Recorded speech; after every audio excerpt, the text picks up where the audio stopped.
Hello and welcome to Retech, and today we're going to cover a machine that I've been waiting to get this part for a long time. It's quite a short video and you will find out why I've been waiting for this part, and it's probably been over 2 years for me to try and find something that will actually fit this machine and finish it off.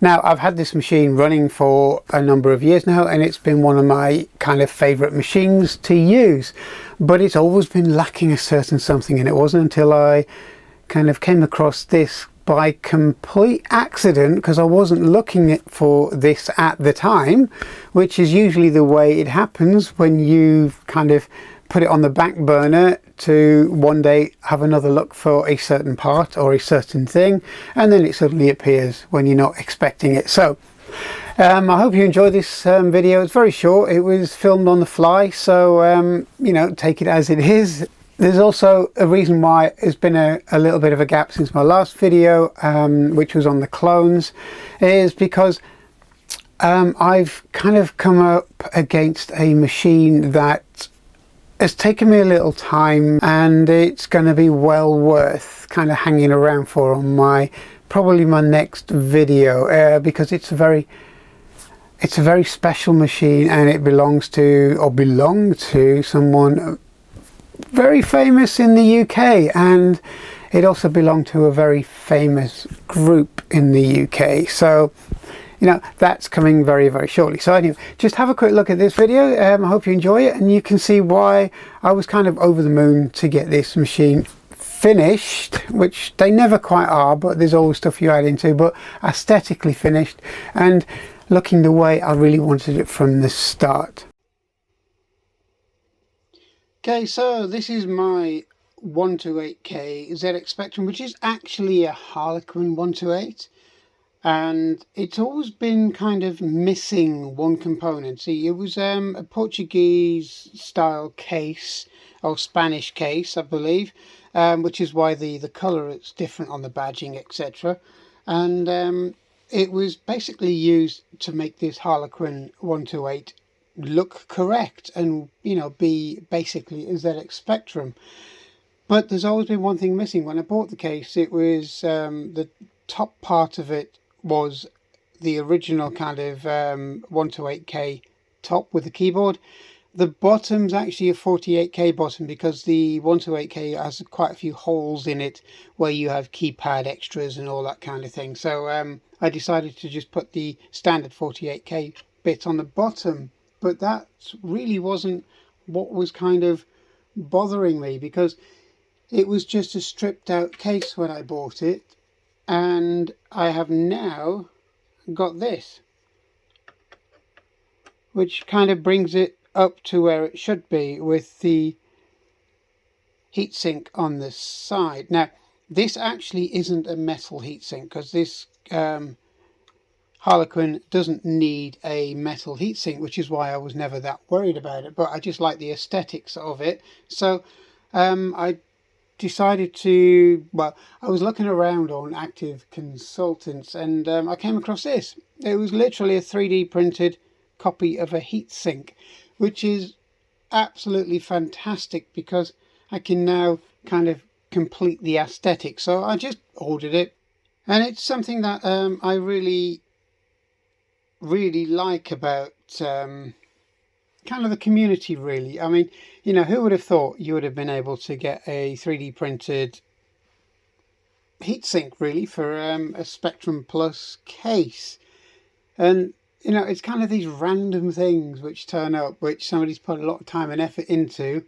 It's kind of really good, and it's really useful to people who kind of want things to look correct. And it's things like that that really kind of help the community and keep these things alive, and especially if you've gone to the effort of building a replica ZX Spectrum simply because either you want the longevity or you like the idea of being able to use it for other things and so on, but also keeping the compatibility with other software, and you like the idea of it looking correct as well.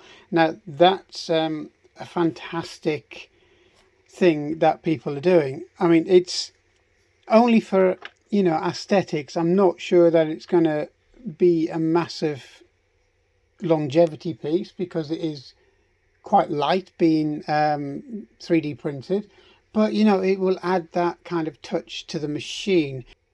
And a little bit later we're going to have a delve into the clones again, with the Harlequin 128 and 48K machines. Again, it's to give you an idea of what can be done and what options you have there if you want something a little bit more modern to run your vintage and classic ZX Spectrum software on.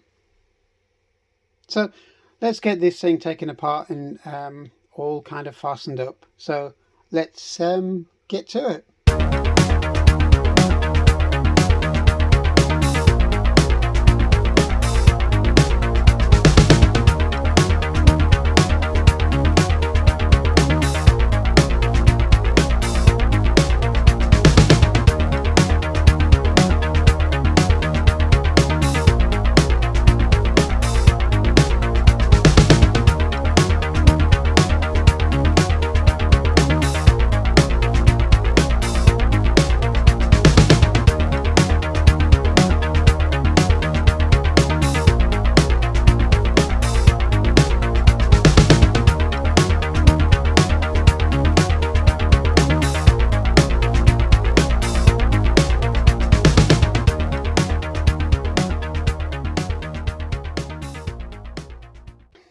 Okay, and that's the replica 128, which now looks the part. It actually looks like a ZX Spectrum 128K machine, which is exactly what I was trying to get at. So yeah, so this really does look correct now, which is a fantastic thing.